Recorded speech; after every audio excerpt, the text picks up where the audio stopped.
of what the incidents have been over time, all right, in the state and surrounding environment that these terrorists have taken over. And in regards to that, eventually he wrote to us that he has presented his report for the persecution of Christians in Nigeria to the White House. Now the question is this: what does this report contain? Which is what I'm going to read out, very carefully. So let's pay a close attention, because we're going to be assessing this. And also connivance with how we heard that an aircraft conveyed huge ransom to Boko Haram stronghold in Borno State. Obviously, this was an investigation by Agence France Presse. They were the ones who an international press. They were the ones who revealed how the federal government paid a multi-million-dollar ransom to secure the release of up to 230 pupils and staff abducted from Samaria Secondary and Primary School, Papiri, in Niger State. Although the Minister of Information has debunked it and said it's not true, that the international media, what they did was a fabricated report, and it's just meant to malign the government of the day, because paying ransom to terrorists is actually unconstitutional. But we have seen where state governors told us that they had to negotiate with these terrorists for peace to be in their state. I mean, in Katsina, the governor there told us that was what he did. In fact, we saw where the governor paid monies to these terrorists to release about 1,000 of their citizens who were abducted by these guys. And according to the state governor, he said he did it to ensure that peace reigns in the state and that the residents can go to their farms. He also released about 77 members who have been in the prison, that is Boko Haram members. These were the conditions given by the terrorists to the state government. And in less than a week of their release and the monies given to them, they came back and attacked some communities in Katsina. So it's surprising to see how certain state governments have been giving monies to terrorists to secure the release of victims of abduction in the state and cruelty in the state. And it's obviously unconstitutional to give terrorists money. The federal government knows this. However, this is how the governors of the state have been supposedly having to create peace within their constituencies and communities riddled by insecurity, operated by Boko Haram, Lakwara, Mahmuda, ISIS, ISWAP, all of them alike. So according to House of Rep member Riley Moore, basically talking about ending the persecution of Christians in Nigeria, he says the U.S. Congress commends President Trump for his decisive action to redesignate Nigeria as a country of particular concern, to hold perpetrators of violence to account, and compel the government of Nigeria to protect vulnerable communities and end religious persecution. Also, the president called on Congressman Riley Moore, Chairman Tom Cole, and the House Appropriations Committee to investigate and produce a report on the persecution and slaughter of Nigerian Christians. So, to examine the facts, Appropriations Vice Chair Mario Diaz-Balart hosted an investigative roundtable, led a congressional delegation to Nigeria, and House Foreign Affairs Committee Chairman Brian Mast and Africa Subcommittee Chairman Chris Smith held a hearing to gather evidence from government and civil society witnesses. The close collaboration culminated in the following recommendations.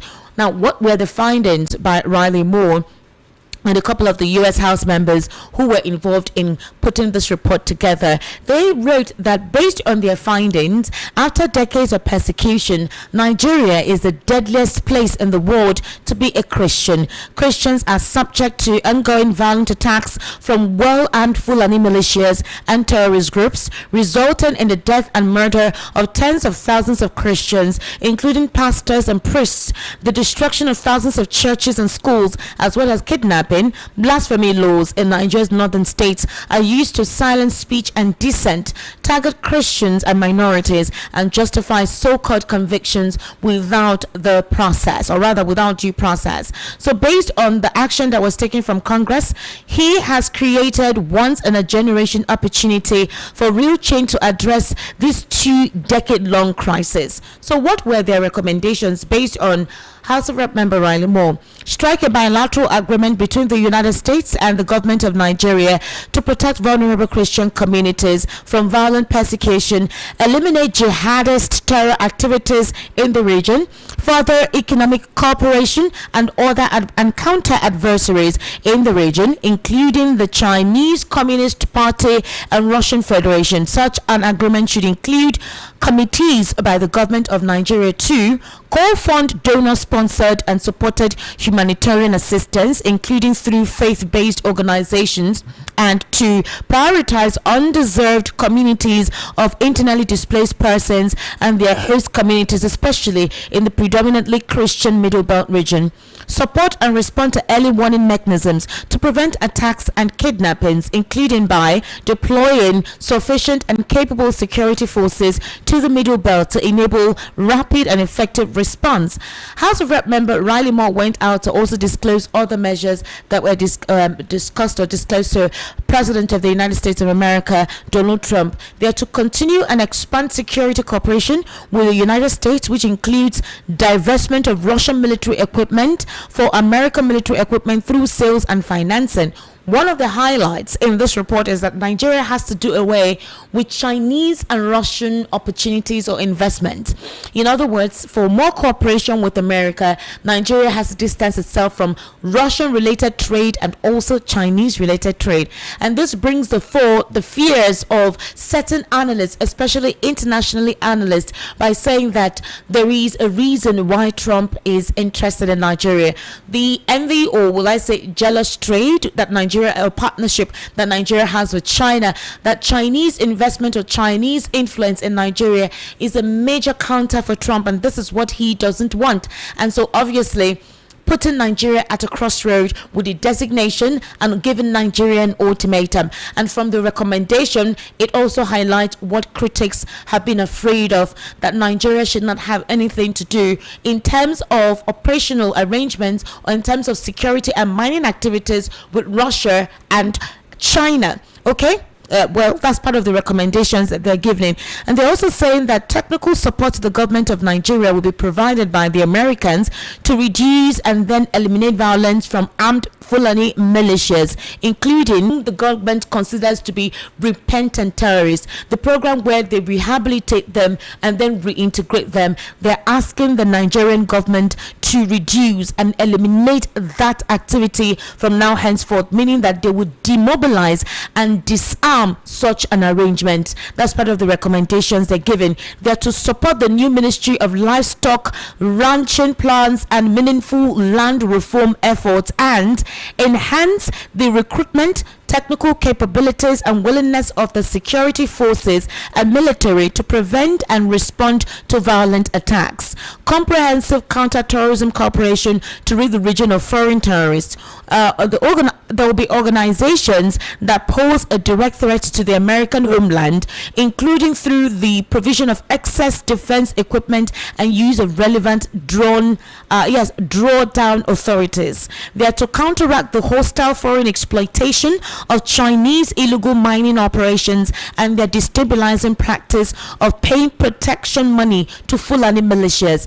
In other words, they're accusing the Chinese government of illegal mining and having to deploy protection from Fulani militias. They're the ones inviting these Fulani militias because of illegal mining activities in some of these regions, thereby exacerbating the hostility in those regions. In other words, they're saying that Chinese government or Chinese persons carry out illegal mining activities in several states, especially in the northern part, that the governors of those states are aware of. Then they now get to contract the protection of these Fulani militias on that mining site. And what these Fulani militias do is, in order for nobody to know what is happening and to divert attention, they displace the residents of that community, create unrest, the people run away, and the Chinese government take over and do whatever mining activity they want to do unhindered, on what nobody moderates, nobody monitors,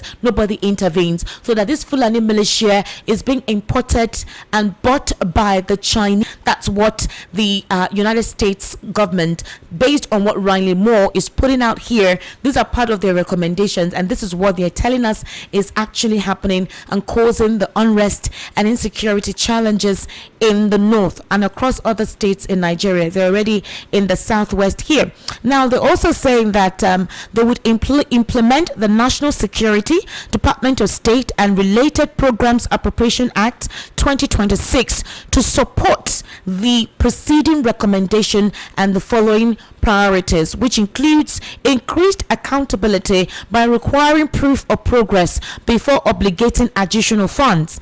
Whatever fund will be released by the American government to the Nigerian government, they need to show evidence that those funds were utilized appropriately for the purpose for which the funds were released. Okay, there would also there will be programs to address religious freedom. Okay, atrocity response, legal reforms, expand and improve policing, strengthen the criminal justice sector, improve anti-money laundering methods, and enhance capabilities to disrupt terrorist financing networks, as well as capture illicit monies from Fulani militia members. Treasury Department programs and activities to strengthen the integrity of Nigeria's financial system, which will safeguard U.S. national security and enhance the favorable balance of trade for the United States. In other words, U.S. development programs, all right, will definitely be introduced in Nigeria, and other aspects as well. They are to invoke and publicly announce the CPC presidential directives to name and shame perpetrators of violence. So anyone already remember that the United Arab Emirates released some names during the administration of late Muhammadu Buhari. Those names are meant to be publicly mentioned, and we're supposed to see them go through the legal proceeding and imprisoned. These are the recommendations given to US President Donald Trump that should be given as a condition to the Nigerian government. And also that to implement sanctions on groups and individuals who participate in or tolerate violence against Christians, continue visa restrictions for perpetrators involved in Christian violence and violation of religious freedom. Also, demand the repeal of Sharia codes and criminal anti-blasphemy laws. No more Sharia codes in Nigeria. Review and use point of leverage to compel Fulani herdsmen to disarm, including by blocking export of beef and other cattle-related products to countries like Ivory Coast, Ghana, South Africa, and Senegal. Nigeria is to no longer export beef to Ghana, South Africa, Ivory Coast, meaning that they will stop all this cattle export, which is also giving these guys opportunity to have more money and get more weapons from foreign countries. Nigeria should stop exporting beef to those countries. These are the conditions. I'm going to take that again. The repeal of Sharia codes and criminal anti-blasphemy laws. Review and use point of leverage to compel Fulani herdsmen to disarm, including by blocking export of beef and other cattle-related products to countries like Ivory Coast, Ghana, South Africa, and Senegal. Ensure adequate staffing of diplomatic posts in Nigeria. Improve the foreign military sales process to expedite the procurement and delivery of defense. Obviously, improve foreign military sales process. Require national intelligence estimate on Nigeria's sectarian and communal violence. Enlist the support of international partners, including France, Hungary, and the United Kingdom. These are the recommendations given to the Nigerian government. Beyond that, the investigation of Agency France Press indicated that the abduction that took place on the 21st of November 2025, based on how those children were released, apparently we heard from Daily Trust and other media outlets that an aircraft was used to convey huge ransom to Boko Haram stronghold in Nigeria. Now you recall that we heard 10 billion naira was given to them on per head of some of those students, including some of the teachers, and two right-wing terrorists were also released as well. But the Nigerian government has come out to dispel it completely and totally by saying it is not true. We're going to look into this exponentially, and if this involves what happened with the IGP, or if the controversy surrounding the IGP was too much that the president said, you know what, we cannot continue with this. Sharia has actually been on this case. We're also going to be looking at, we spoke about it during the world news at 6 anyways, but we're also going to be looking at what happened with Al Rufai in the DSS custody, where he got a nosebleed, that he had been bleeding profusely through the nose, and that this was his spokesperson who released this statement, because they prevented El-Rufai's wife and family members from having access to him. They cannot give him food. El-Rufai had once told us that there is a poisonous item that was imported from Poland into Nigeria by the DSS. It seemed, or rather the NSA, not the DSS, and possibly because he knows he'll be going into custody, he put that out there in case anything happens to him by saying the NSA is the one that poisoned him. So we don't know what that means, but Atiku has sent a deadly warning to the president that nothing must happen to El-Rufai in the custody of the DSS right about now, since he's going through interrogation about the wiretapping of the NSA. He's already been done from the office of the detention center of the EFCC. Right now he's in the DSS custody, and he's been going through a lot of topic questioning ever since then. We'll also look at the attack on Peter Obi today in Edo State, and what does that actually mean? I mean, these are scary times. Why put such import and attention on one individual? I mean, this is a political season, agreed. People are meant to move from one place to another. So why is this particular individual an exception, that anywhere he goes or whatever it is he does, they try to make it such a big deal? I mean, that's not the first time. It has happened last year. The Benue State governor too prevented him from having access to the state when he wanted to visit the IDP camps. It wasn't even long after we saw the terrorist activities that took place there, where more than 200 persons were murdered. The same thing too in Akwa Ibom, when he went to give a donation and the governor considered him a risk factor. I don't know what that means. We'll be discussing all of this evening. I was supposed to speak with Dr. Kach Ononuju, but he is not picking my call, so I actually have right here in the studio Mr. Joseph Olorenshaw. Mr. Joseph, good evening. How are you? Well, good evening, and thank you seriously for having me. It's been a busy day for you, right? Yeah, busy. I know. You've been very busy. I can tell, but it's part of the job. It's part of the job. It's part of the job, right? Let's very quickly start with this. Especially when involve some of my friends. When involve security, they're calling me. What is exactly? So let me start off with this. I talked about it during the World News at 6. The attack on Peter Obi and his supporters based on the defection of Olumide Akpata. Very briefly, how would you describe that scenario? Well, I won't get detail of the attack, but it's very, very unfortunate. It started last night. There was some situation in front of Odige Oyegun's house. The police had to come and intervene and disperse those who came in. They were supposed to have a meeting. I think this meeting was basically about the defection of Olumide Akpata from Labour Party to ADC. Peter Obi and Eunice Tanko and other obedient members arrived at the venue of John Odige Oyegun's house today for the defection, and that was where these armed hoodlums came and started shooting at them. They said they were saved by a whisker. Although we heard last year when the Edo State governor told him that he shouldn't come to his state anymore for any reason, that whatever happens to him, he's on his own. And the supporters of this government were like, very good for him. That's what it's supposed to be. And they called him all names and everything and all of that. They actually supported such a statement from a governor in a democratic setting. And with what happened today is worrisome. The Edo State governor has not spoken about it. We're expecting him to speak, and a couple of people already know what he would say to defend the actions or call out the actions of those guys. But what do you see? What does it paint a political space as?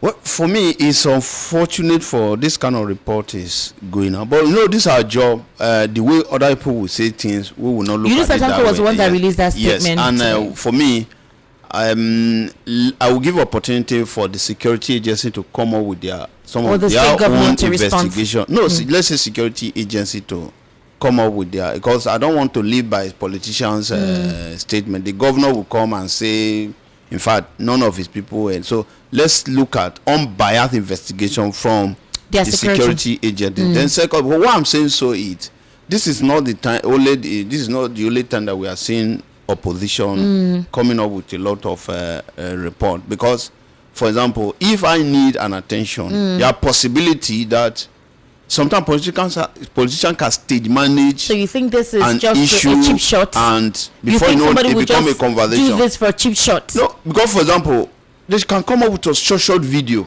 so that when we look at them, we cannot. if for example now, if something happen around my area and I'm able to get some short video or some face, I'll say, oh, this person I know, this person I know this. So investigation can now start from there. But if we just to issue a statement, then I think we should still wait for a very unbiased investigation from the security agency. Because what I'm saying so is, I think Nigeria have had enough. We should not trigger something that all of us will be become a disadvantage to all of us. And I will appeal to the governor of Edo State, the CP Edo State, the director of SSS Edo State. They should go into the matter, come up with their statement. Oh, this information is correct or is not correct, or we have arrested some individual that were involved. Then I think with that we cannot be making some statement, because I don't think that that man or around that side that you say that they will not have with the this time that will not have a lot of smartphones. Someone can be in a particular place remote. But you know, this is not the first time that the ADC are recording situation, experiences such a situation. The last time in Lagos State too, when Badibor Road Vival was defecting, we heard the same thing happened where thugs, you know, all the different venues. He came and addressed all of that, disclosed that on national television. That one we have some short video. Yes, we saw some what happened to him. Also, I think even during the local government elections, when some Labour Party members even came to campaign in Lagos State too, they were prevented in some wards, in some, you know, local governments. So it's not the first of its kind. No, it's not impossible. Like what I say, it's not impossible. But you know, you and I want to speak with facts. Okay. You understand? Because when we say, for example, now since I've been making effort to reach out to some people, so that when we are saying anything, we should be able to say, because we condemn completely any issue of intimidation of any person in any part of Nigeria, even foreigner. Okay. Not only Nigeria. Peter Obi is an individual that can go from one place to the, you know, when my governor make that statement, everybody condemn the statement, say no, he doesn't have that power to say whether even a foreigner cannot enter those states, except a foreigner have some questionable character or motive. That's where you can say he cannot enter. So for me, let's still wait for some investigation, then we will trash the issue. Okay, very quickly, Atiku has warned Tinubu that if anything happens to El Rufai in DSS custody, he'll be held accountable for it. El Rufai had told us that the NSA imported thallium salt, a poisonous substance, and posited a supposed receipt. The NSA came and denied and said none of that is true, and in fact they don't even understand where El Rufai got all of that. Fani Kayode came out to say that the person who did it is not the NSA, but it is indeed El Rufai. El Rufai was the one who brought the thallium salts, you know, or that imported it, and he's trying to paint it that it is the NSA, and most of the things he's accusing the NSA of is what he did. Now, in that regard, the El Rufai was noted to have a bleeding nose in the DSS. They say he was bleeding profusely, you know, and then that his family members were denied access to give him food to eat. That is on the 17th of February. This was what his aide said. Came out on social media to disclose that on the 17th of February, the wife wanted to bring food for El Rufai, but they denied him access to have, you know, his food, his meal, and this is the fasting period. So obviously whatever food El Rufai has been eating all the while has been provided by the institution, you know. And before El Rufai went, he came on national television to tell us that he has a clean bill of health. Yes, he was ill in Cairo and he has treated it, and he has all his documents to prove that he's healthy. So somebody should not come out afterwards and say he had already had a previous illness, possibly got exacerbated. What would you say about this? For me, first, there is a bit of contradiction on from El Rufai? From what is it, the PAD from El Rufai, yes. When you said the family members, the wife were not allowed, and the person that went there and I see that he had issue with the bleeding nose, who allowed the person to enter there? Because when you say people are not allowed to enter a place, then you now come out and say someone is giving a report on what he has. Is it El Rufai that told him, or one of the operative of personnel of DSS that told him this is what is this, the condition of El Rufai? So for that's why I say investigation. If as a journalist, as an investigator, we must look at that. He's basically asking the Nigerian government to investigate what was said. That's what article is saying. Said you need to clarify which security agency is holding El-Rufai, whether it's the EFCC. But we heard that the EFCC has, suppose as he left the EFCC, he went to the ICPC. They're interrogating him, and also he's to appear in court with the DSS. They filed a charge against him, I think, on the 20-something of this month, right? Is it 27th or so of this month of February? So we don't know precisely if it's DSS custody or ICPC. Yeah, Esther, for me, see the challenge that we have in Nigeria. The biggest challenge in Nigeria, and that will lead to a lot of insecurity in Nigeria. Okay. I am praying for a country whereby the security agency they will completely be apolitical. Okay. You understand? It is not only this administration. During the PDP, the police, the SSS, the EFCC, the ICPC, they were more political than even the politician. The same thing with this administration. We show that some of these are operating agencies that are supposed to be completely apolitical, focus on national interests. They are more political. I'm sorry to put it this way. I say it in many places. I think it's unfortunate that, I think to me, this is the first time we are having an NSA who is always politically correct.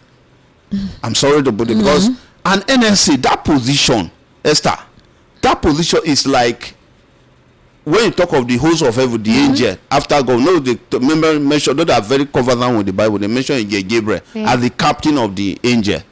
The NSA is supposed to be, it's difficult for you to even hear him saying anything. It will be difficult for you to see him, because that is like our heart or our kidney. Okay. You understand? But Oga Nirubade is, if it is not attacking some country, whether Canada or say something, our children that have been kidnapped under element, some criminal, they are safe, they are in good shape, and Tinubu, anybody that are dear Tinubu doesn't take nonsense, is always politically correct, and we will if we continue this way, we will continue to get a lot of things wrong, completely wrong, because it's difficult for you to convince anybody that what El-Rufai is passing through is not political persecution. Okay. Now, look at where he actually get it wrong, where NSA actually get it wrong completely, and with all honesty, I do say it, I am no more Nigeria than you, you are no more Nigeria than me. If I'm in the position of Tinubu,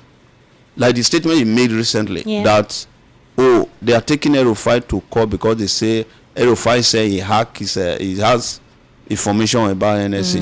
And you are mentioning that you are taking an El-Rufai to court.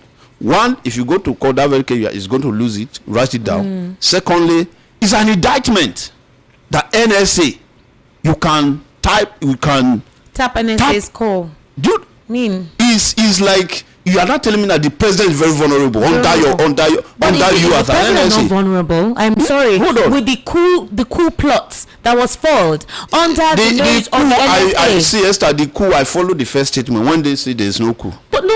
They've come out. They've come out to confirm it now. Esther. They've come out. Even the Minister of Defense came on national television to the tell us that he was also part of those to be shot. Wait, the people that there was no coup, that said there was no coup, are they from Ghana?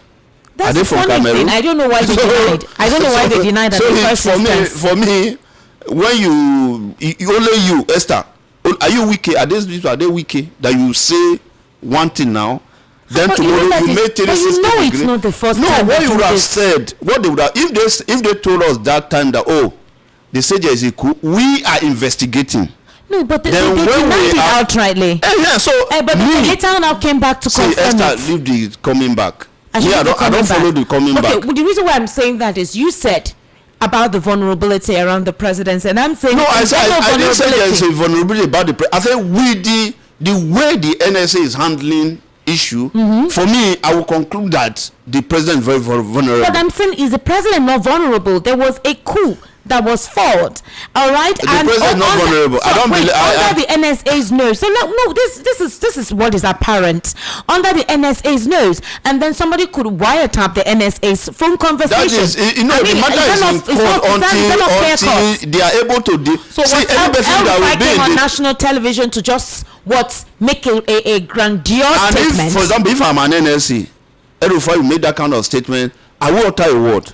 until I start investigation and I'm able to get evidence. That's what they're doing. That even though when El-Rufai said it, I'll just say, well, it's but as good as obviously you know that him. they would clean house. Eh? For NSA to have said for El-Rufai to have said what he said, obviously they have one person that works in the NSA that can do the job. No, by now they would have, in fact, they would have just keep quiet. No, they would have just keep quiet, because if you agree that they were able to break into his phone, it shows how vulnerable we are. Let's assume it is true. But El-Rufai said that they actually tap into people's phone calls. He said that they do it. When Charles Anyagulu said, but you know that is illegal. I will ask El-Rufai, are you talking from experience? No, but El-Rufai said all of this on air. Didn't you watch the interview? He said they do this. El-Rufai is playing politics, and the politics is playing what they do. The politics El-Rufai was playing was a distraction, which he succeeded in distracting the NSA. Okay, so it's a distraction. He just. See, there are some time when you are not careful with some issue, someone will just come with it, and when you focus on that, and that's why you see that how will someone go look at the issue of Kwara kidnapping or killing, Niger State, which other? Because if NSA and his team focus like 200% on how to deliver the job that the government, our Nigeria, give to him, you get time to see El-Rufai talking of you tap his phone and the rest of them. The job is there to supervise how every one of us will be safe. Both our property and our lives should be safe. But the man is focused more on politics. So because of that, there are a lot of home goal, as far as I'm concerned. So only that one. If I am the president, I will call him. Oh, you take this guy to court because of this. Okay, do you know what? Go and face the court matter. Why I bring a person who I know that he will be serious and focused on his job. This thing happened, Esther, during the former president, President Buhari. You know, if you can recollect, almost every second, Dr. Peter Ayofayoshi, the former governor of Ekiti State, was releasing statement about President Buhari. Yeah. And I told someone, and the president and his team were responsible. I said, these guys succeeded in distracting the president, in distracting these guys. Because if you have an assignment, Esther, you have an assignment, and you know you need to deliver in that assignment, I don't think you listen to channel noise, or maybe in our people say, don't. If you go to the market and start focusing on the noise in the market, then you are in Detroit. You won't buy anything until the market finish, and that's the reason you see that under this NSA supervising a lot of things, we are scoring a lot of one goal. I was listening to you about some ransom pay. If those guys did not succeed to kidnap anybody, we would have not be discussing whether money was paid or money was not paid. So for me, it's for how we appeal those that are close to the NSA. Should talk to him. You have a lot of job in your table. Forget it. Let the politicians be doing their job. You understand? Yes, he could be a member of any party. For now, if I'm a member of a PDP or APC and you make me an NSA, I will deactivate that thing first for the sake of that job, because that office is very, very sensitive. We had Netanyahu who told us that from now, anyone who will be given any political appointment within the administration should consider themselves a politician. In other words, you must be a member of the APC to get any position. Again, that statement is very unfortunate, because it's very unfortunate. It's very unfortunate. Oh, you heard him. You heard what he said. We know there are some individuals that say something they don't even know the implication of that. He said because you cannot say you're a technocrat and then I give you an appointment and it's an APC administration and you say you're not a politician. It is, so you must be a card-carrying member of the APC. That is what keeps us from where we are today, because it is not a constitutional you don't have a constitutional backward that everybody must be a member of a PDP, APC, and I can decide to be an apology of APC without being a member of APC. You understand? I can decide to be an apology of PDP without being a card-carrying member of APC. So let me bring your mind back. What state is the NSA from? It's from Adamawa. Adamawa. Should be from okay, Adamawa. So apparently, right now, even the Adamawa state is having security challenges. Yes, they've been overrun in Sheweri and Kirichinga, Governor Fintiri's hometown as well. The residents are fleeing. So suspected Boko Haram launched a bold and brutal offensive in Madagali local government area today. They overrun the towns of Sheweri and Kirichinga in an attack that has forced residents to flee for their lives, left security forces struggling to contain the violence. This is the NSA state. Governor Fintiri is to defect to the All Progressives Congress anytime from now. So these are the issues that Nigerians are asking. If we are seeing the president went to Adamawa, was not last week, to reaffirm his commitment and support to the NSA. Nurubandu, he says you're doing well, and that he believes in his strategy to help truncate insecurity in this country. But what we get after that is it's not symbolizing. It's not connecting. When you talk of issue of security in Nigeria, I'm sorry to put it this way, we will never make up our mind to even give attention to it. I'm sorry. But why? Because we don't know what it is. Are you serious? Yeah, we don't know. See, Esther, security wise, one, you must not bring politics into it. You can play politics with any or every other thing. You know that during the campaign between Donald Trump and this woman, the former vice president. Yeah. You see, when there was a near miss on Donald Trump's life, yeah, the security agency did not wait for president to give directive. Less than 2 minutes, the security showed to the enemy that no, we don't allow this kind of nonsense to take place. The people, the individual that actually pulled the trigger that nearly killed Donald Trump as a candidate, then the security did not say whether they are they don't say whether Donald Trump is a Republican or a Democrat. They have a core mandate to protect life and property, whether the life is whether the life is a foreigner, a PDP, an APC. So what are the unfortunate part of our own country is that the security agency, I'm sorry to put it this way, that they are more political than even the politician.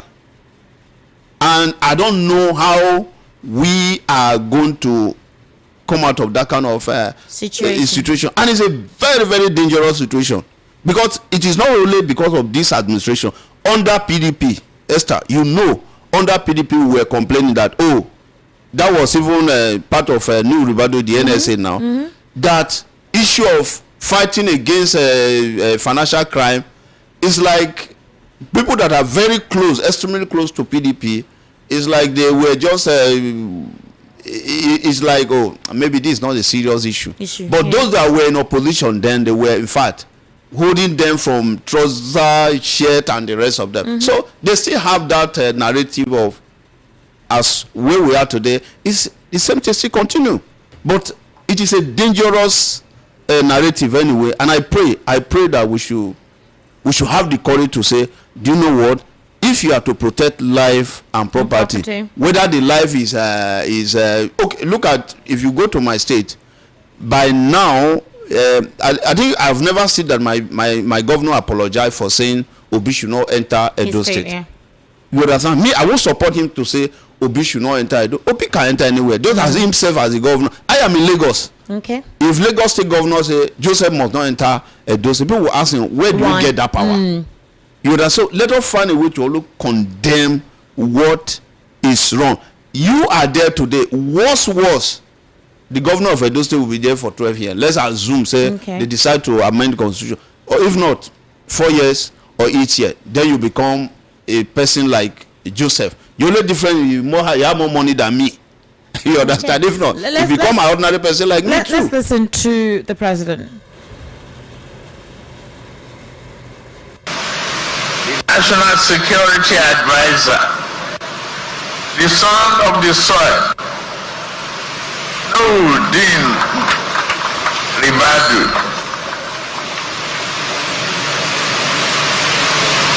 I must say clearly here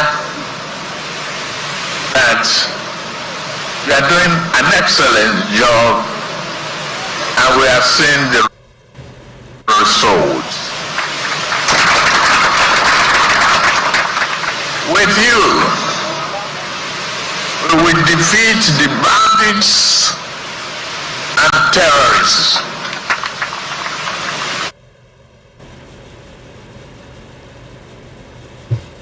Okay, so the president was trying to explain to us in that video that he chose the competence of a good national security advisor, honest, bold, courageous, and committed to the job.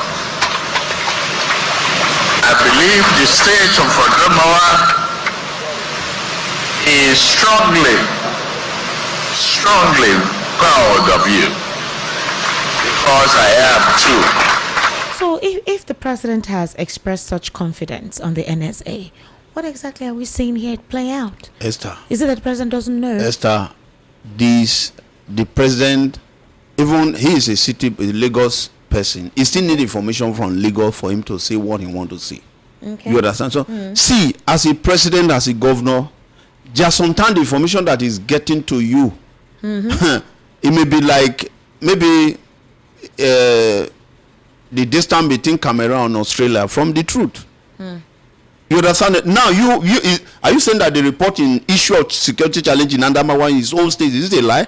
Obviously not. It's not a lie. So, but if the report get to the president, Adamawa is safe, in fact, you can decide to sleep on the road, or the president will issue a statement based on those information that he got from people that are close to him. So for me, I'm not faulting what the president said, but I'm talking of what is the true reality of issue. Then secondly, I don't think for, if I have assets, you don't need to be giving this so that the head should not be swelling and now decide not to. I say, if the president praised me, then it means that nothing spoil. You understand? Look at this guy that is the secretary to the Ministry of War, this Department of War in US. It is not the Donald Trump that is praising him. It is the people. People are saying this guy is just a fantastic individual, because do you know what it takes for you to lead people to go to another country, go and arrest a whole president? Not their individual. So if they can go and arrest another president that have all the arrangement to protect him, is it Joseph that is in Lagos that they can? In fact, tomorrow it will be like, I don't know the way to classify it. All right, let's take a list. I'm sure, I don't know if you have seen House of Rep member Riley Moore and his proposal based on the recommendations submitted to the United States of America concerning dealing with insecurity in Nigeria. And exactly, he said quite a lot. And the recommendation involved banning Sharia law, also involved having to stop any activity with Chinese and Russian government. They literally alleged that the Chinese are the ones who supposedly buy protection from the Fulani militiamen on certain mining sites, and in order to protect the mining site and protect the miners, they displace the citizens by creating terror. Also talked about the federal government looking for an opportunity through which ranching can be proposed. The federal government should stop exporting beef or cattle to Ivory Coast, South Africa, Ghana, these countries, that they should stop it. Also talked about the fact that the federal government should disembark and disarm the rehabilitation, de-radicalization, rehabilitation and reintegration program of repentant terrorists. The United States of America and the Nigerian government, whatever fund is given to them must be shown properly utilized, enforced. They will see evidence before any other batch of monies will be given. More organizations, non-governmental organizations would come up through which most of the Christian-dominated areas will be assisted. In fact, they said quite a lot. But then critics, have said that America had an agenda. One of the reasons is to supposedly prevent Nigeria from having further ties with China and Russia. Do you think that's true? There's nothing wrong for any country to have an agenda. Okay. If Nigeria is not to have an agenda, that is our own headache. You understand it? So Donald Trump, China, Putin, and having an agenda, I don't see any crime there. So it's just for them to, for we to sit down, equally have our own agenda. Okay. Now, on the issue of running to America, I can bet with anybody, America will never help us to solve our problem. Some of these things tomorrow will still come back and now look at it. I think the best bet is for we to sit down, speak the whole truth, and resolve our issue by ourselves. Esther, this bandit you are seeing, this Boko Haram you are seeing, this kidnapper you are seeing, I can bet you with political will, it is not Nigeria military that will take care of them. Nigeria mobile police will take care of them. Mobile police that you are seeing there, give them the political, ask them whether Mopo 20, Mopo 22, just across here. Do you know what? Enough is enough. Take care of the guy. The military will be in their barrack. This mobile police that we are just, they will take care of this element because they have the capacity and they have the capability of taking care of them. But politically, that's where we are having issue. Don't the issue of the people that we absorb into the military. Well, it is unfortunate because the people, when those guys were arrested, that they were committing a crime against the state. I know a lot of clinical psychologists that are in Nigeria that some of these guys supposed to interface with such individual. They will now see that true, this guy has been like, they will change for better. Esther, there are a lot of Nigeria that are willing, ready to join the army, join the police, join Navy, join Air Force. Why can't we just go to our university or go to some of this, how do you call it, NYC camp? Yeah. Give them a chance. Okay, how many of you want to join Air Force? How many of you want to join Navy? How many of you want to join the soldier? How many of you want to join police? From there, you recruit people who you will now train to help out to solve security challenge. Why should I, that armed robber that will be terrorizing my family and my children that are innocent, they never commit any crime, I decide to now recruit, say, oh, those people, they have changed because they tell me they have repented. I will now absorb them a member of my family. Then there must be something that I know that other people did not know. So those that, for me, let's investigate those who actually initiate that program. Well, what do you mean? You want to investigate? Let's investigate them. Have you forgotten those that initiated the program? No, let us. Joseph. I don't know. I am recommending that. Let us investigate. Chief of Army Staff. There's nobody that is beyond investigation. I know, but obviously they bought it when it was proposed. Esther, why? Let's ask them why. Because you have people, we have a lot of Nigeria that want to join the military. We have a lot of Nigeria genuinely they want to join the police, civil defense. These guys are there. You are not recruiting them. You now say people that are supposed to be in one of, if you didn't try, because assuming if you allow state to try them, for some of them they commit murder. Wait, I'm coming. When was that program initiated? Was it not in Buhari's administration? Yes, from Buhari's administration. Who was the name of that? Buratai. Buratai, yeah. That was their administration. We recall that when Taurid, Lagbaja came on, yeah. Yes, we heard that he was really decimating those guys. Whatever it was he was doing, he was decimating those guys. And that program was even stored during his time. That program of reintegrating them was stored until he passed on. All of a sudden, we just heard he passed on. We heard that, he was... He passed on. Let's agree he passed on. So, now the thing is, the federal government have been asked, especially the military, they have denied that they are not reintegrating them, but that the program continues. The Benue State governor said they want to set up a rehabilitation center to rehabilitate terrorists who have... What of those guys that are in IDP? Two. So, Esther, the issue that, for example, federal government to some extent is like orphan. Anybody can just come and say this program of federal government. Even if it is my program, but I just have apology from federal government, I'll say this is federal government. Esther, there's nowhere in the world that you will now, you will tell me that it is people who has committed a lot of things that we're supposed to be investigate them, prosecute them, that those are the people you now say that you want to, you have de-radicalized them, you are absorbing them. For what?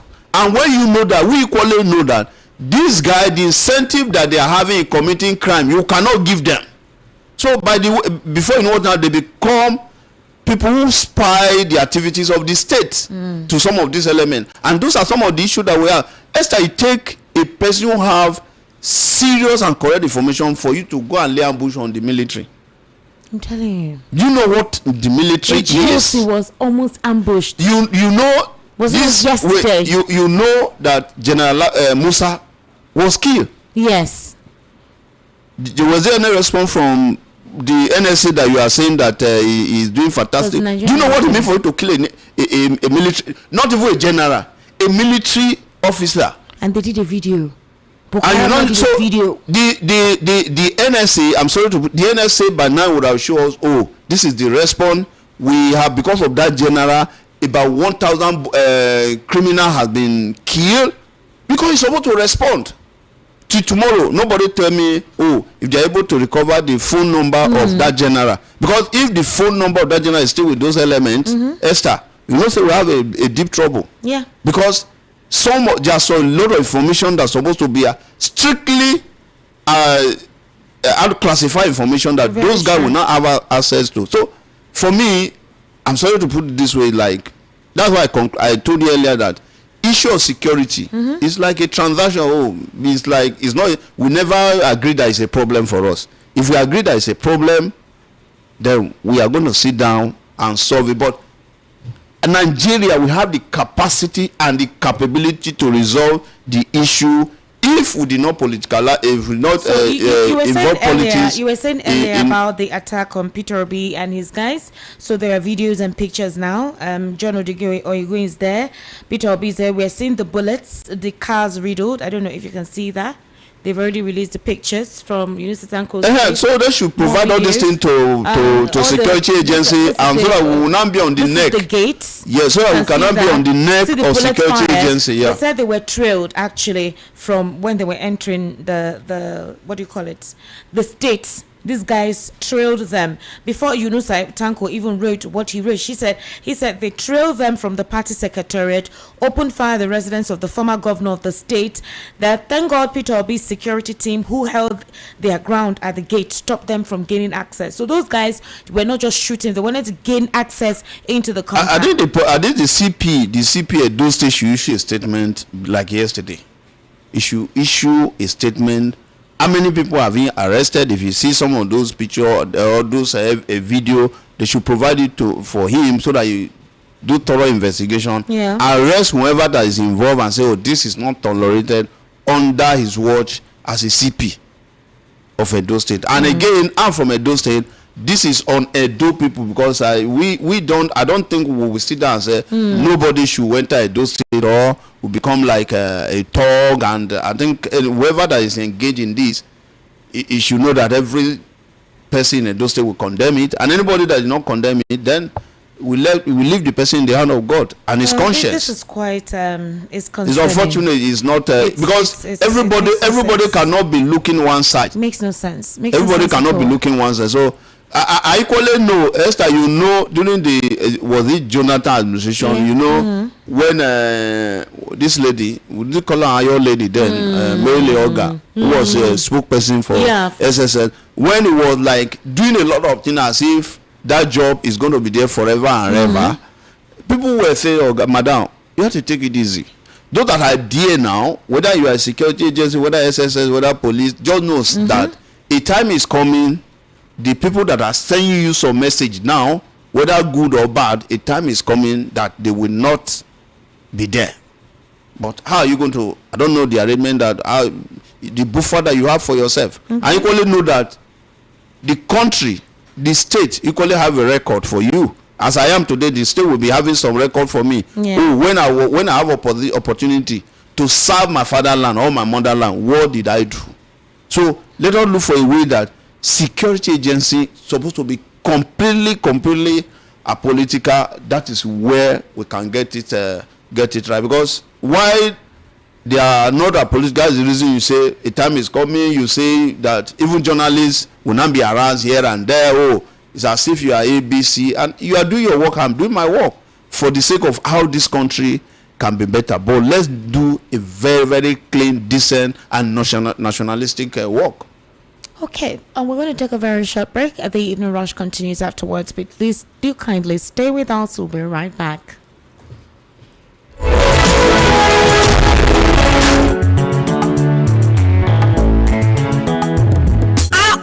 House dey dark and nepa bill dey choke. E dey worry you as e dey affect your business. So no turn don come. Imagine say you wake up for morning, light no shake, fridge don block, business no get wahala, everything dey okay. No be dream o. With your Haku, na you dey control your light. Yohaco dey sell gas cooker, freezer, fridge, and dem go furnish you with modern kitchen whether na inverter, batteries, panels, smart street lights, then a solar AC system wey you wan use for house, business, and for industrial work. Yohaco stand chim to help you. Bye to NEPA bill No wait till transformer go spoil again run call Yohaco for 070-121-30260 or 080-324-82573, or you fit to call 080-669-60066. For Lagos, we there for shop F1179 industrial section, Ojo Alaba International Market, or shop G6 electronic section, Alaba International Market, Headline,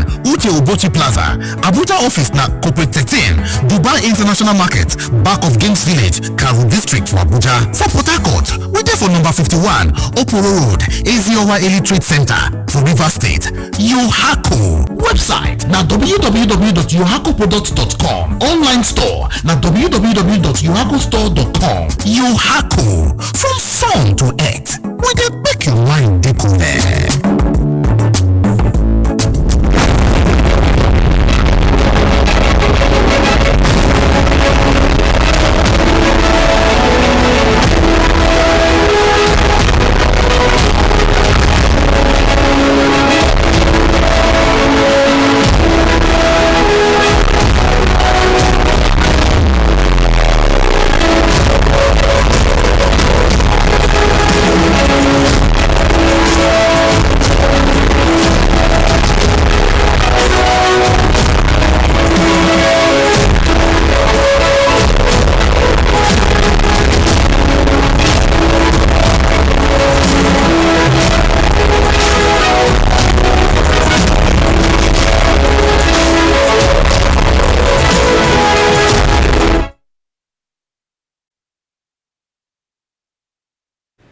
Welcome back. This is still the Evening Rush right here on Voice of the People, 90.3 FM. Let's take a listen to Peter Obi discussing on the recent attack on his life and that of his those who followed him for the defection of Olumide Akpata, to the ADC. Let's take a listen to this.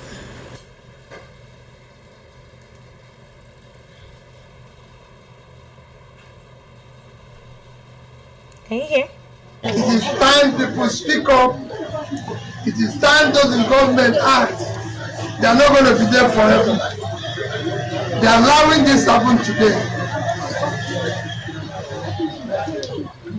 What they are allowing to happen in our country today will take his revenge on all of us and our children tomorrow. Thank you. I mean, a couple of Nigerians have asked him to become firm. This is not a time for gentleman politics. I mean, that he needs to be aura for aura. He needs to be hard. The kind of politics he's trying to be liberal about is not what Nigerians need. You know, they say you cannot be gentle anymore. What do they want him to do? I mean, what exactly do they want him to do? Because he's showing the gates and on the floor. The cars everywhere in front of where goods go. Apparently, not for the you know, so he should what kind of aura do they expect him to exhibit? I think they want him to revive. Yeah, with the situation of things, I would want for you to know what 2027 will look like. Immediately we left the ADC headquarters. I don't see in Benin, we came into the house of Chief Bolodun, the former governor, the CP, and these hoodlums came, started shooting. These are bullets, started shooting. These are bullets, started shooting, destroying vehicles. Your men, you see? So they know Tinubu is going to lose in 2027, and they don't want peace. Took place by now. This is evident of when we wrote that CP know that everybody is a punter in Nigeria. No, the former governor the former governor of Anambra State, former governor of Edo State, the former presidential governorship candidate, we have another people.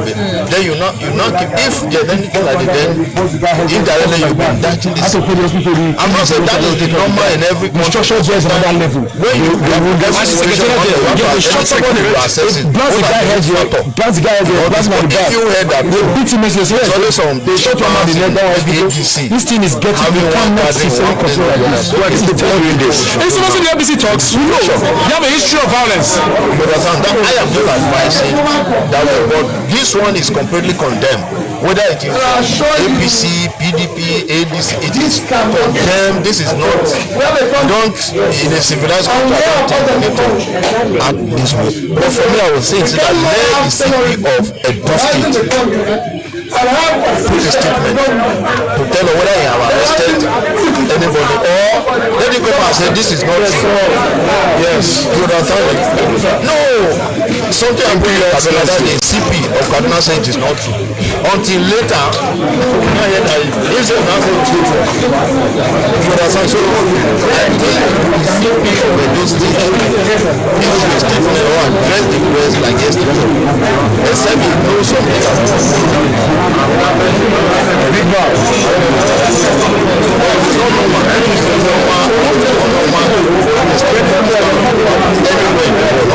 This is bullets. This is bullets. I was going through an election where the woman put all the opposition in jail. What's that country? Oh God! Yes, and they later chase him out. They chase out of the. No, she said they didn't chase her out. Oh, she's the president. They have forgotten that country. Oh, she won. Okay, yeah. And she handcuffed opposition. Put. Oh my God! You're saying it's not normal. So, for me, Esther, that is what I'm still saying. That we continue to preach and continue to beg that security agency should see what they can do.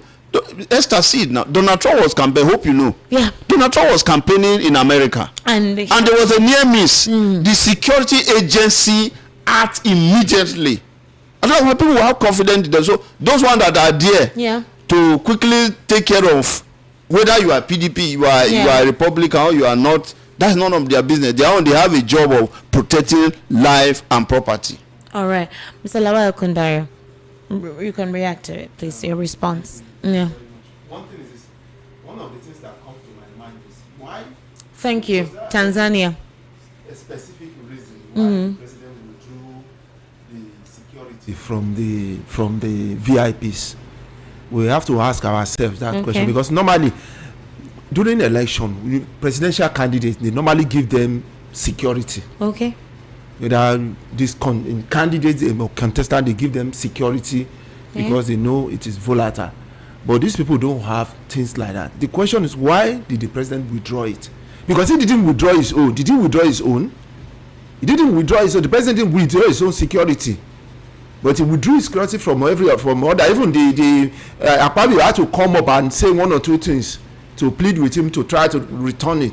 The question is, why?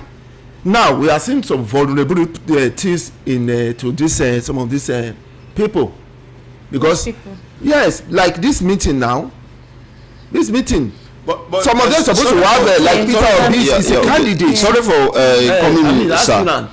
I don't think it's correct for say the president withdraw security. President asked IGP to withdraw police, VIP police of personnel, because security we have civil defense, we have civil defense.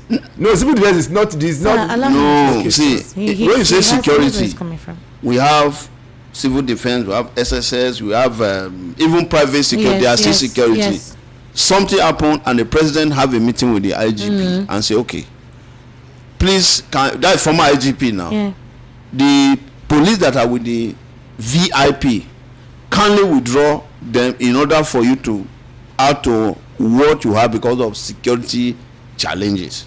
For me, I see even when they did that, I know of a friend who have a police. He quickly moved to the other. In fact, he now have private security, and equally we have some private security that equally have license to carry. There are people to carry gun. You understand it? There are some who have to now make arrangement for alternative for their life to be secure when they withdrew some of those police that were following some VIP. What I'm just saying is, for us to say the president withdraw security, it may not be the best, how do you call it, the best statement, but the president asked the IGP to withdraw the those VIP police that are following some of the VIP. Okay. All right, let's move on to the Inspector General, please. Former Inspector General, please, Mr. Ajipe Gbetokun. His tenure was meant to expire in July 2027. And then we now heard that he resigned. We heard from Sahara protest that he went for the break of the fast yesterday with the president, and he was told to pack your load. And there were a couple of accusations having whatever his son, 100 million naira transferred to his son's account from the Anambra State security vote. The Benjamin Hunde has come to deny it by saying that the boy just woke up and saw the money and called his account officer to block his accounts, that he doesn't know the source of this money. Also, we've heard that the president's wife really wanted Egbetokun to be there, but the president put his stance and said too much controversy surrounds you. Then Disu that is now appointed, there are talks that why would the president bring in another Yoruba man and is he Yorubalizing the government? There are talks that he's bringing his Lagos person there. Meanwhile, the Senate has not confirmed him. He's in acting capacity for now. Showore recently responded to that why would the president, because Showore is also that troublemaker. I mean, you wanted this man removed, he's been removed. They put another person that they consider is competent. You say, why will he bring another Yoruba person or somebody? You're bringing another Lagos boy. You're legalizing Abuja. There are several whatever around it. But please quickly talk about that. Well, the Dr. Kayode Egbetokun exit, for me, I think is like the process of solving one problem, you're not bringing another problem. What is the other problem? Yeah, now, I think me and you will discuss this thing one day and say, okay, the extension of, according to the Senate, who are not security experts, and I don't know the information that they have, their investigation, and now say, let us extend the tenure of IGP by age, 60 years, by year of service, 35 years, that you should spend more 4 years, was not for me, I'm sorry to put it this way, was not for national interest. Because based on his performance, it's just like it is politically like arrangement. Though just you are our friend, let us, for reason best known to us, be there for another 4 years, and that he caused a problem. And the problem that he caused, Esther, is insecurity, is what we call dissonance. Okay. Now, if I'm a police officer today, if I'm a CSP, I will be praying to God that God should help so that I will become an ACP. Okay. If I'm an ACP, I should be praying to God that God should help me so I become a DCP. The same thing with CP. I'm so sorry. We'll continue with that. Just hold that thought. Mr. Shadrach Kudubai, good evening. How are you? Good evening. I'm fine. I'm doing well. Thank you so much. I know that you were in Edo State today along with Peter Obi and the likes. Can you describe what happened there? We finished at the State Secretariat where we received the Labour Party candidate of Edo State, the last Nigeria election. It was an overwhelming welcome. We had chieftains of the side was filled with canopies. There were supporters everywhere. Just after we finished the event, we had moved from that secretariat to Belaka to GRA, the private residence of John Otige Oyegu. We are going to have a small get-together meeting and strategize forward on how we're going to harmonize the structure of the ADC and plan for a well-oriented and well-rooted party. Just a couple of minutes after we sat at the secretariat, we got information that some hoodlums are arrived at the secretariat. They are beating our party members who are there because a whole lot of our party members who were still on ground, they were beating them. They are shot radically. They shot a woman by the neck. The woman had been rushed to the hospital. They had injured many people who are riddled with blood. They were blood on the floor, and then they have destroyed our DJ, the equipment they brought, the laptop, all the apparatus they've taken all away, and people are scampering for safety. So I spoke to a few persons. I said, okay, let's go to the secretariat. Let me see for myself. Let me record what's happening on site. It took me a couple of minutes to even have people who have the courage to accompany me there. We got there just to discover that the destruction was massive. We had completed video. I went to a nearby chemist. Some people were receiving treatment. 2 persons, the guy's head was torn on 2 places. And they used bottle to burst his head on 2 different places. I quickly transferred money for the guy to conclude the treatment. And I went back to John Oteyogas. Just when I got there, I discovered that those thugs who had come to Ogbelaka, and the secretary, have now returned back to the private residence of John Oyegu, and they had destroyed vehicles. They said they shot sporadically. They made attempts to enter the gates, through the gates of the to have access into the compound. But they were resisted by some officers who were in the venue. You could see bullet wounds on the door, on the vehicles that were destroyed. And then it was as though they went to come and keep Peter Obi, because that was exactly what Motokwebulu had said in time past, that just Peter Obi takes permission from him before coming to Edo State, that the man's safety cannot be guaranteed. It was a show of shame, a show of brigandry, that today even the police were nowhere to be found, because they are collaborators of this in perpetuity that's been provided by Monday Okwebulu. Monday Okwebulu has said in time past, just yesterday, he said that he had discovered information reaching him in Edo State. He said that on national TV, where he brought Wike to come and commission some worthless and needless in background, because he knows today that was going to come and release Mahem. They was looking for an alibi to say, it's the court activity he spoke of yesterday. That's happening today. Don't forget that a couple of weeks ago, roughly less than a month now, that same ADC secretary was attacked. Boys came in the shadow of the evening. They attempted to set the building on fire. They destroyed our banners, destroyed our flag, because they do not want the opposition to survive in Edo State. They do not want us to try, because they go about deceiving themselves that they're going to rake one imaginary 2.5 million votes. Don't the system vote for Monday Okwebulu, for Bola Ahmed Tinubu, and then there's no opposition in Edo State. I laugh, because there has never been any city governor in Edo State that has been able to deliver his party for the national election. I told people are politically very active. We understand what it means to demand your needs.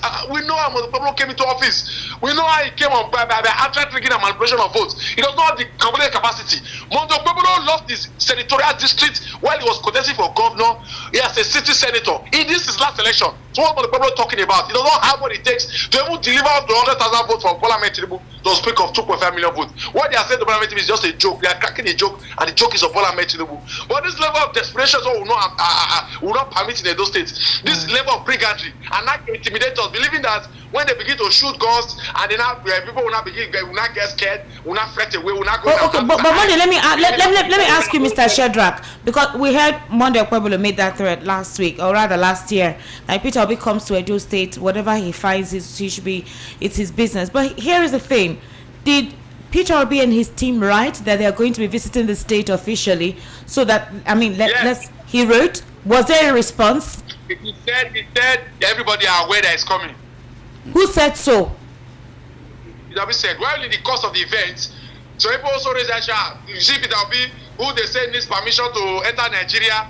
Yes, the state if you watch the full video of Peter Obi when they were doing the ovation, when he said he now laughed, he said they are went down here, I took permission, we now laughed over it. No, it was not a deep dive or a deep tree. Nobody knew what was going to happen. Okay. He just said it jokingly, he said I'm taking permission already, and we all laughed, and we went on with the event. Only for this to have taken place. For us, it's a complete show of shame. It's irritating that the APC who claim to be on ground, they have all the House of Assembly members, they have a good number of legislators, the 3 senators, and about 8 House of Reps. But the real truth is that the hearts and minds of the Edo people can never be found. Bola Ahmed Tinubu has done nothing for us.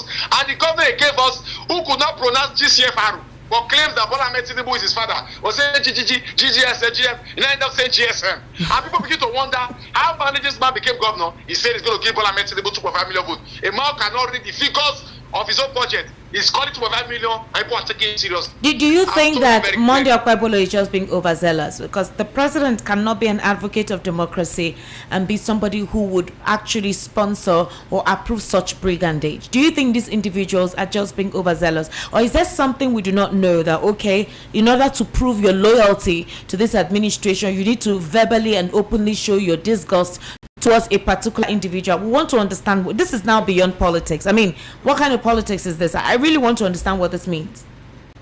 It is the style of the APC. It's a culture of the APC to deploy, to mobilize and deploy violence when they see that the election is not going their way.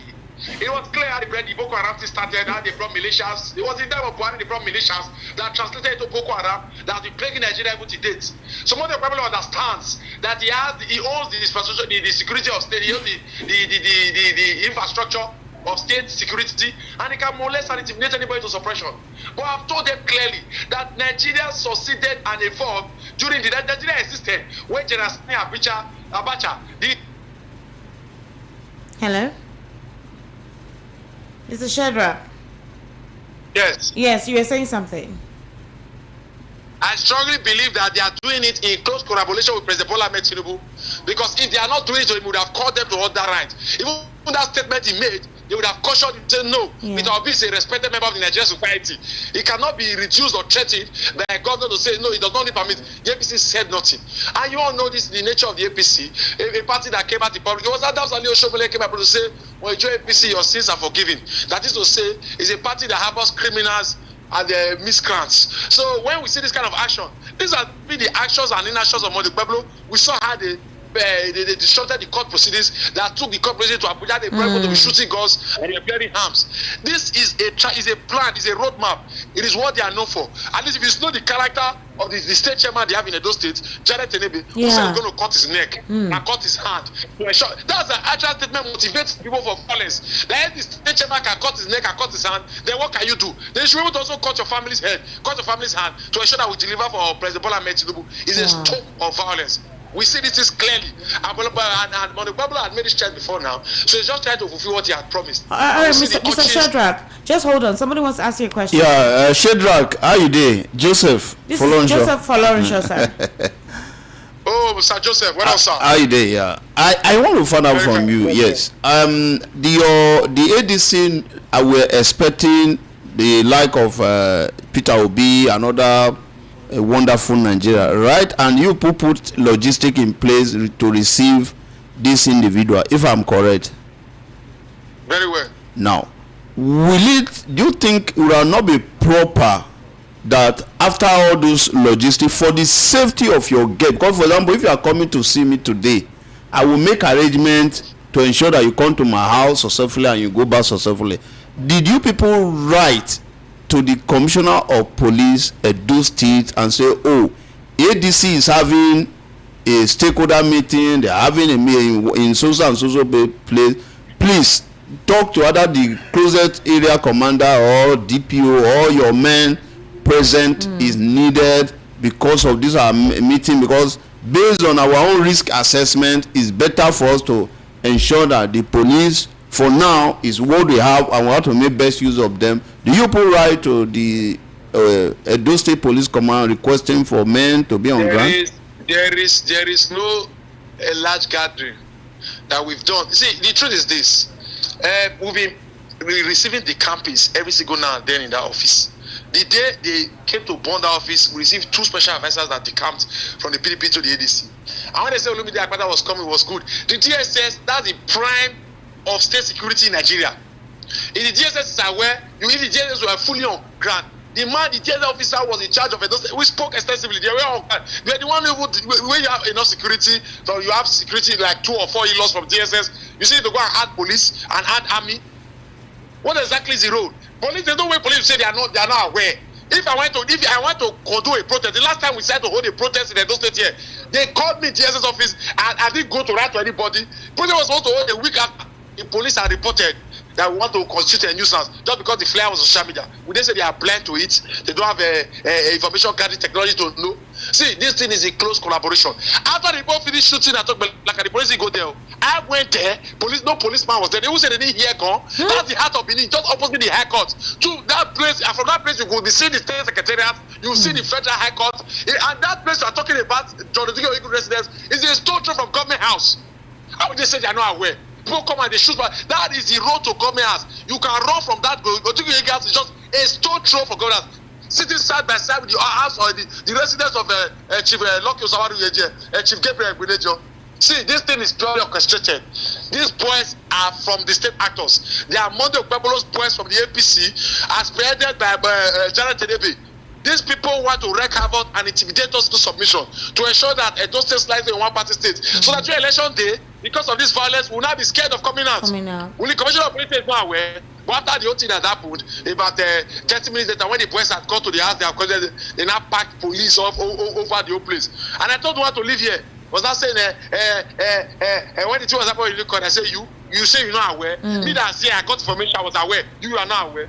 See, we know the commissioner of police we have in those states. Go and tell him he answers only to Montopebulu. He has been arresting people indiscriminately, arresting opposition members on the dictates of Montopebulu. It is not the first time people have been arrested in those states for bailable offense. Yeah, they will not charge you to court. They will not bail. They will live in the cell. One spent 2 weeks, 20 days. Spent 20 days in cell for a baseless allegation that is bailable because Montopebulu says should remain there. So we don't have any trust in the Nigerian police. As long as that commissioner of police is there, who is working hard in Montopebulu to carry out all his dubious instructions, we can't have faith in such a system. Mr. Shadrack, are you safe? Are you safe? I'm safe because my life is in the hands of God. What about? I've told them before. What about Mr. Peter Obi and those who were with him? I hope nothing happened to them. Every one of them are okay. Nothing happened. So many people who left at the secretariat, they were grossly mishandled. And a woman who was shot to the neck, we don't know if she has survived. But the last time we checked, a few people were sent to go and check on her in the hospital. We've not gotten feedback about her. But some people were beaten to stupor. We've taken them to the hospital to go and check for any form of internal bleeding. All right, Shadrack, thank you so much. I just saw you right now on one of the videos circulating across social media, and that's why I decided to call you. I saw that you were present there, and I wanted you to give us firsthand of what actually transpired there. Mr. Shadrack, thank you so much. Please stay safe. Stay very safe. Thank you very much. All right, do have yourself a wonderful evening.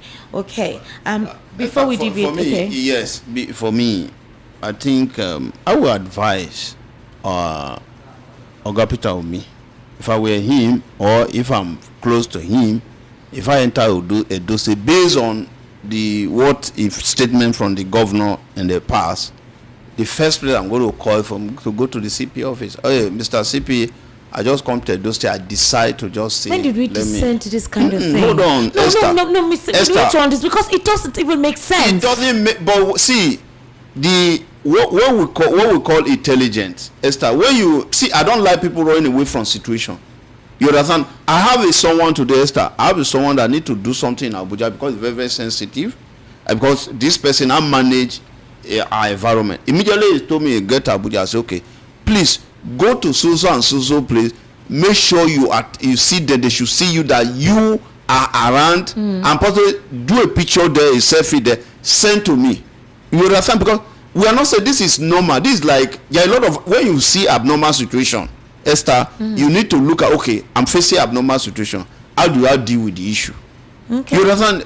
A statement came from the governor then that Peter Obi is not, which he doesn't have the power to say Peter Obi cannot enter Edo State. If I were him, if I enter Edo State, from there straight to the commissioner, so that it will even be there that the commissioner is aware that Peter Obi, the commissioner will not use his sense and say, I think this guy want to indict me. He will ask his men, please, this is Peter Obi is an former governor and he has privilege of having some, he's a VIP. The CP will say, okay, hey, which are you going to? I'm going to ring her. Okay, he will call the other, please, we have this man here. If at all we don't behave for the sake of this man that is here, let us try as much as possible and manage the situation. Is equally for his own safety too, because you understand, is it for as far as I am concerned, right, if I'm going any place, I will ensure that my safety is very, very important. Quickly on Disu, can we quickly speak on that? Okay, on Disu, where I was before is we're trying to solve a problem. There was a problem when they extend the former IGP, which to me in security was called dissonance. Yeah. Because those that are praying that if you are a DIG or AIG, praying that one day you become an IGP, they now say someone is going to take your ration. For that, you say you want to die for that agency. Now, see another problem. The reason that they asked the reason that the IGP resigned, maybe a lot of things will come up tomorrow. In solving that problem, I know that it's not up to him that they promoted AIG Dizu to that very position. Now, we have senior AIG before him. Okay. We only have DIG before him. If for him becoming an IGP acting now until when it will be confirmed, are you good if you ask those one that senior him to now resign and go? which message are you passing to the CP that are there now? Yeah. That because if it would have been as the IGP is going, who is the most senior DIG? But what about the complaint of the fact that it's the same extraction? No. See, there was a time. Sometimes there are some complaint. That's why I say we should remove politics from a lot of things. Esther, if we have a goal in our hand that we have a project, we are looking for how to be successful. Esther, for me, if your sister is a deputy DIG and you are the IGP, your sister with qualification, you have been with the police and everything, and you are stepping aside as IGP, we should not do because of your sister. Is your sister from your tribe, from your family, and it's a police. Now say, that is sentiment. But for you to now, if the diesel, this one is there now, assuming it is a DIG, me, I don't have issue there. If it's qualified, but the issue there, we have some DIG who could step in. Me, I don't want to know whether from Yoruba or no Yoruba. Because that's what you're already saying. If they are DIG and from Yoruba, even though if it's a junior person to Egbetoku, me, I will not have issue. But if you have people there who supposed to step in, you now go down and go and pick someone that is junior to them, and the way the security, those who are at the front need to resign. For me, there will probably be another dissonance from those that are back, those that are at the back now. It means that who advised that this will be replaced? What's his name? This should replace I don't know. I didn't have the form. I'm just talking like a person. The knowledge I know about security. Okay. That this will not. This is another problem. Okay. Because again, there's another issue now. For example, if I'm close to the Egbeteku, do you know that I can decide to take the federal government to court? Because the federal government said when they amended the law that make Dr. Aikayode Egbeteku to stay, they say he has a tenure of 4 years according to what the constitution that they amended. So if Egbeteku lawyer decide to say, okay, I want to test the water, he can take the federal government to go. You cannot come and say my client has 4 years tenure. You amend the constitution that he now has 4 year tenure, irrespective of whether 60 years of his age or 35 years. He has 4 years tenure. This is a statement that is everywhere. All right, ladies and gentlemen, let's get your reaction. Let's get your reaction, ladies and gentlemen. The number to call is 08036929933. Hello.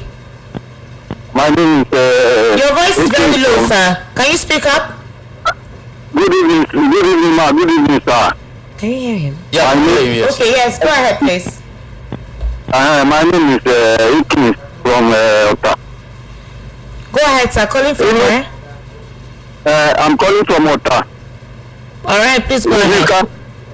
If you can remember last time before general election 2023, I wrote a message.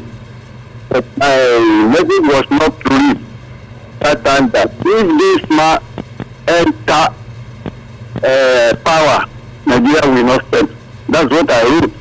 Go and look that this man, when he was a governor of Lagos, there's no election, it's a selection. He doesn't want to know whether you qualify or not.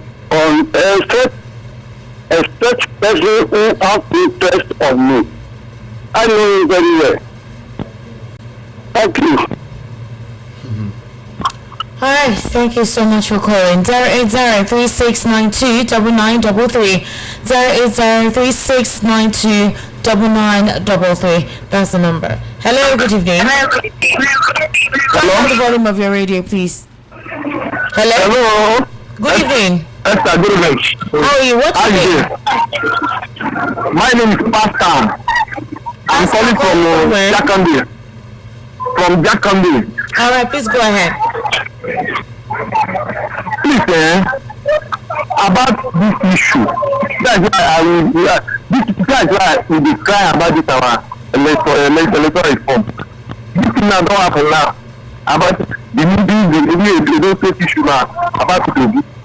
All these things, P2B, all of them, they are not safe. Because this election now, even though for our side now, for Lagos, I remember the one when we did 2023. The one we did, I voted for Yanasat police here. I know how they use guns. They use guns they carry guns from their place. They carry guns. Come and harass for front of police on there. They use guns. So carry the ballots that day. They say everyone should go in front of police. Police will not do anything. As Sister, let Donald Trump come and help Nigeria. This man that is not he decided to be a life president. Unless Donald Trump, unless America intervene, unless they intervene, and all the chemical where they import now, is to assassinate all these people. Go and verify Bishop William. Nobody they talk about. Nobody talk about. This is very to die because of that power. Let's call to Donald Trump to come and help us. Donald Trump to America to come and help us. All right, thank you very much. I don't know if Trump would intervene in that. It's left for Nigerians to say we can no longer allow this to continue to happen. Trump is very, very busy. Every day he talk America. So he doesn't. We have to just sit down and resolve our issue. The situation in Venezuela, the situation in Mexico with Mencho's death, all of that. They say he started it off. So there are implosions going on across countries. So he has a lot of things to attend to. So it's not left for Nigerians. Quadri Suleiman 3110. I am sorry. Maybe you joined the show very late. I'm not responsible for a miscomprehension on the conversation we're having here. So kindly go back to the beginning of the program if you're watching us on YouTube, so you have a proper context or perspective from how the conversation started off. And I'm not the one who made that statement. It's Mr. Sharia that made that statement. So please try as much as possible to desensitize yourself from your sentiments. Thank you. Hello, good evening. How are you? Good evening. Welcome, sir. How are you, sir? Yes, this is Joshua Poppy, former citizen of Nigeria, now retired. All right, sir, please quickly go ahead. Yes, about Peter Obi being attacked. So we were here in this country when Pablo told him not to come to Edo State. Why are we now surprised about what happened in Abuja?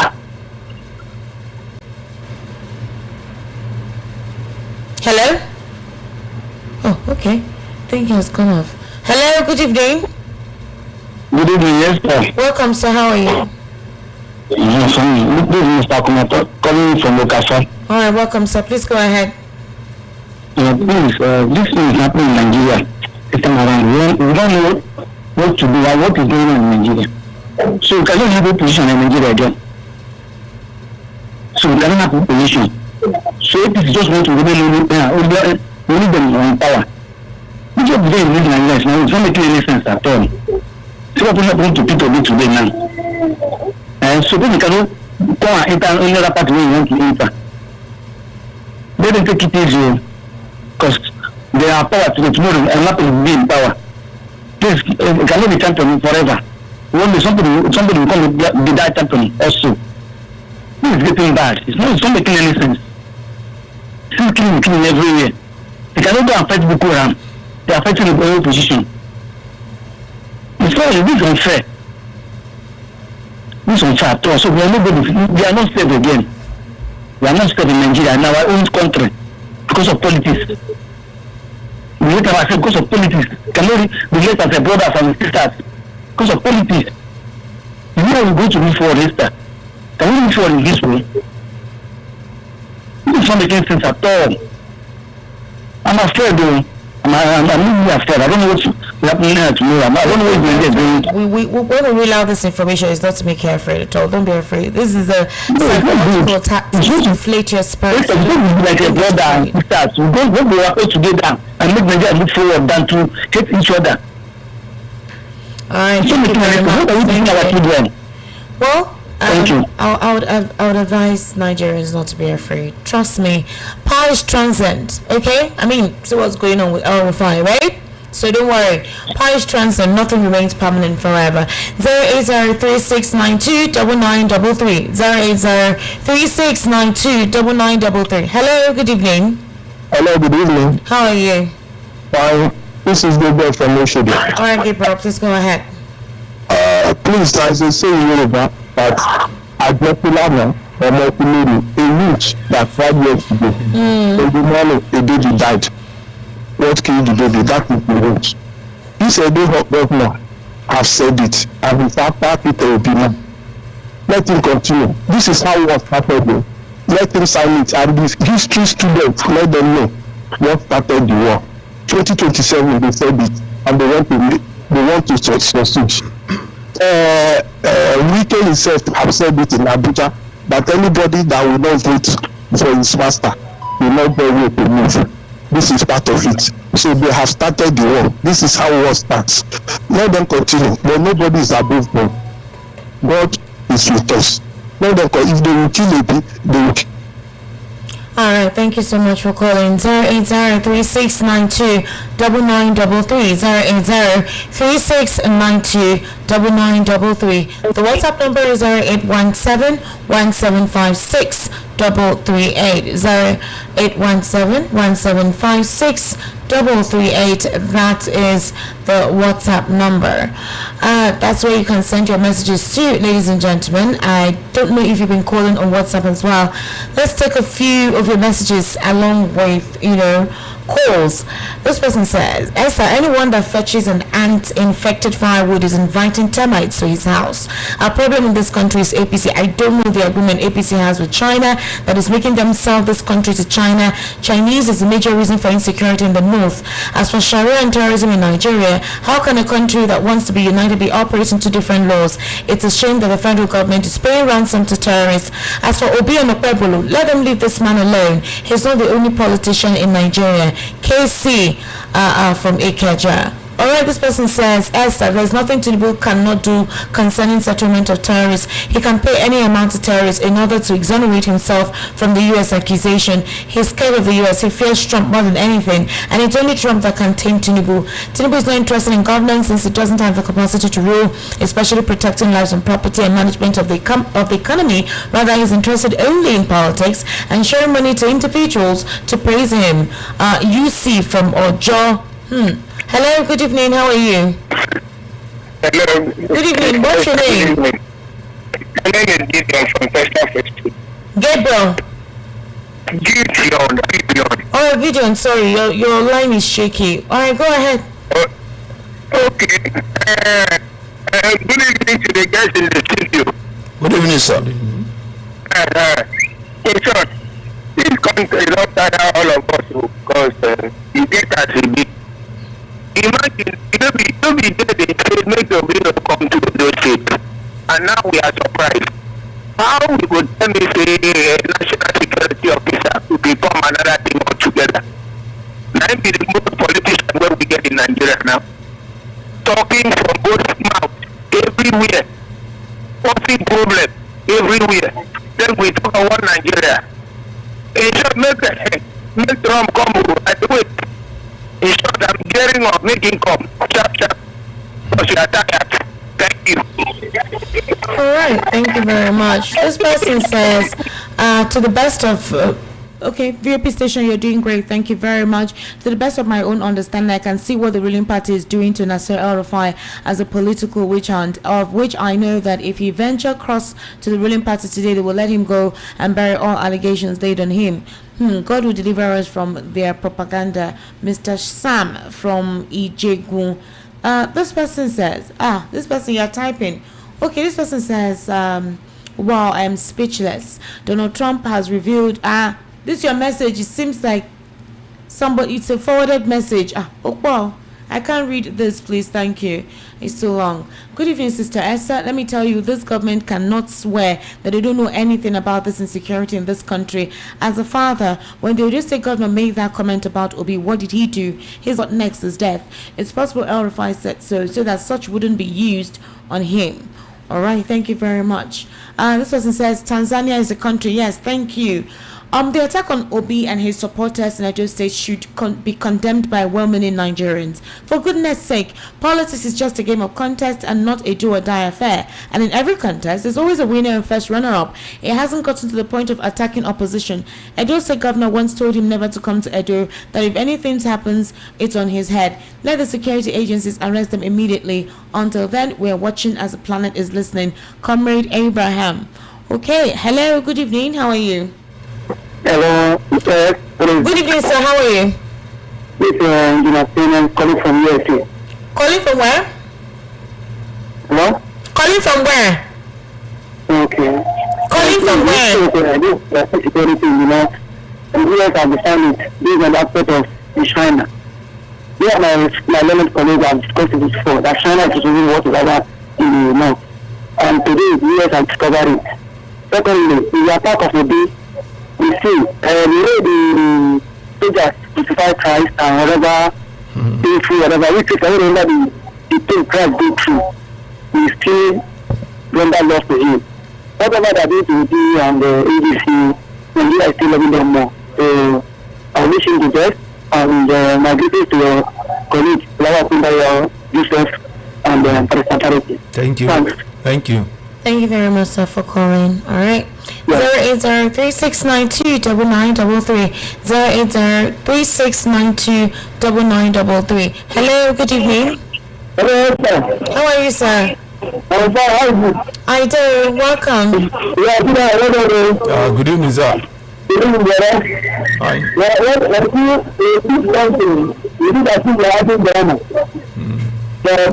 we do is that no matter how you do, suffer in the hand of people, God shall deliver them.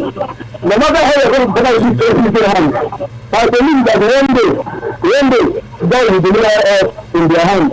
God bless you. Thank you. All right, thank you for calling. Did Mr. Joseph say we should wait for the unbiased investigation of the security agency? May he? The security agencies are the arm wing of the APC. Imam from Agbara. Well, what do you want Mr. Joseph to say actually on air, on radio? What is he expected to say? Good evening, Esther. The type of politics which Obi is using will only work in overseas. He should be courageous to speak out. That's the only way we can scare his opponent. Nothing should happen to El-Rufai. We're tired of APC intimidating us. Engineer Lawrence from Igboelerin, Lagos. This person says, good evening, Esther. Point of correction, it's not the Senate that confirmed the IG of police, but the Council of State comprises state governors, former presidents, and head of states. Emmanuel, is that true? The Senate amend. I don't know what amended that to whatever. Even the council say they bigger than the constitution. Hello, good evening. How are you, sir? I'm fine. Welcome. Can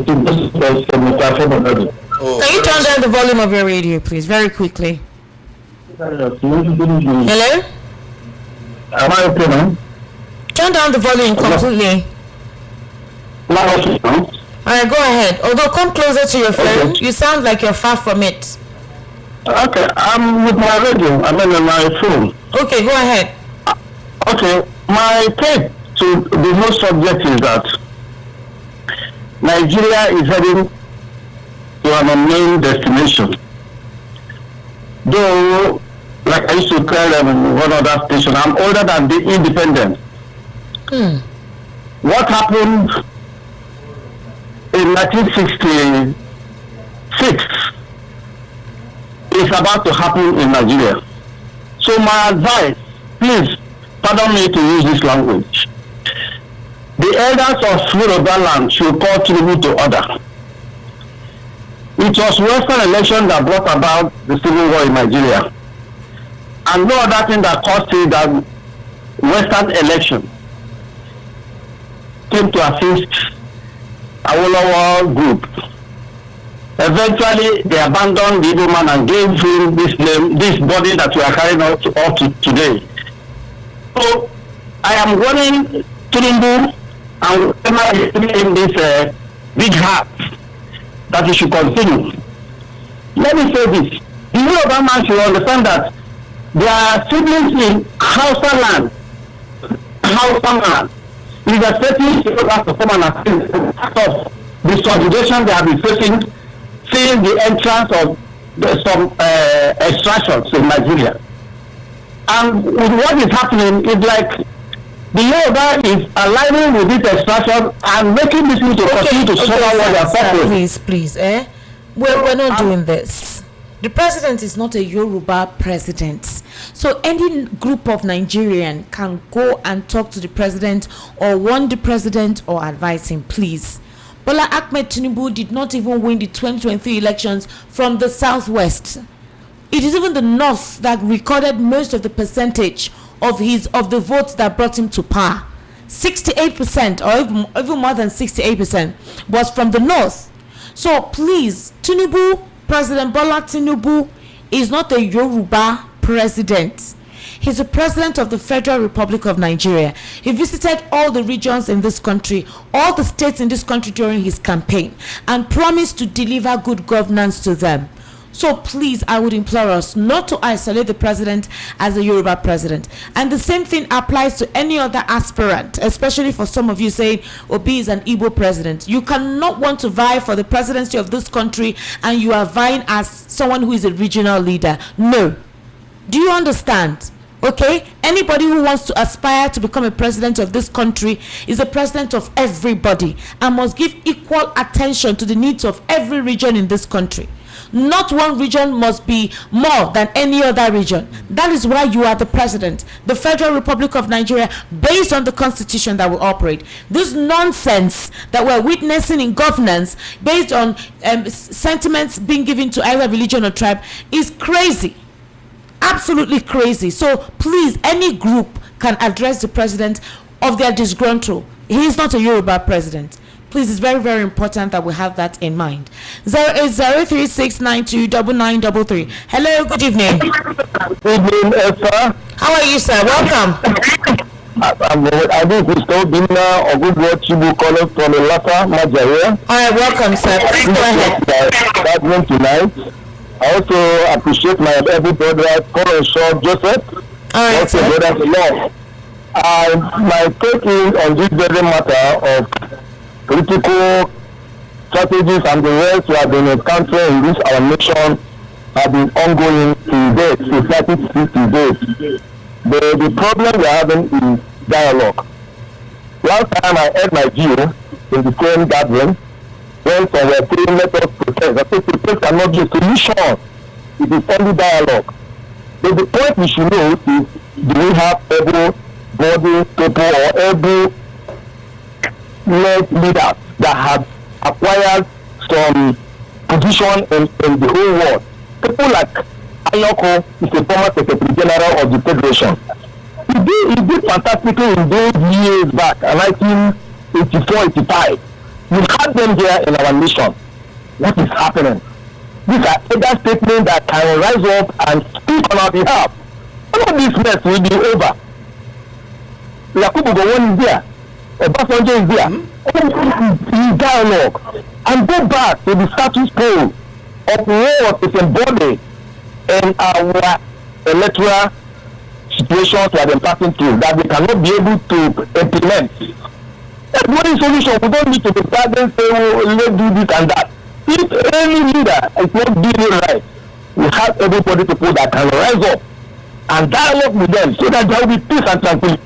But the point is that we have set on a track. Even our so-called elder statesman, former Secretary General of the Federation of the whole world is also silent.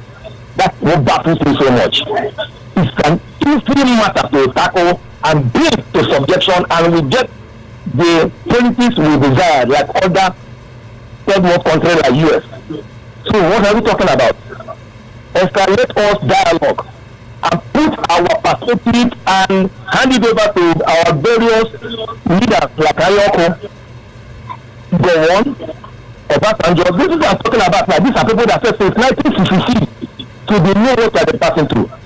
Thank you very much. Thank you very much. very much for calling. All right. Good evening, house sister Esther. You no longer read out my messages. That is why I stopped contributing. However, let me try my luck. Why President Tinubu is not making progress in his administration is that he started with a character of deception. His reign lacks integrity and focus. Imagine praising and commending this NSA for doing absolutely great, while terrorists are still writing a letter to a whole community to get ready for their visit. NSA is doing well, while Boko Haram has taken over his village. No wonder Oga Trump called us a disgraced country. Too bad. Akaniro Kingsley from Yaba. Akaniro Kingsley, I just read your message, so I don't deliberately not read your message. The person that brought Boko Haram is an ADC chieftain in custody. Let Mr. Shadrach address that rather than accuse the ruling party. Captain Deji. Okay, oh. Good evening, Esther. Your guys did not talk about IGP Egbetokun and the bribery scam. However, El-Rufai's nose bleeding is a scam. Former governor of Ekiti, IFI, did the same. Former Senator Dino Malai did the same. They're all political comedians. Be that as it may, the law must penalize them. Thanks, Mr. Oshibajo Kombe G from Ikorodu. Okay, now you said, oh, he talked about him. Sorry. Thank God you've corrected yourself. By yourself. Good evening, VOP people. Attacking a political opponent will lead to political killing, as it happened on the time of Funshaw Williams. That will not be fair for the politics of the time. Imagine an attack on Peter Obi. It's so barbaric. Honesty from Isala. Good evening, Esther and Mr. Joseph. Esther, my advice to Peter Obi is just for him to forget everything about contesting and leave it to them, because these people are deadly, looking for his life, because only God has been protecting him, knowing that his hands are pure.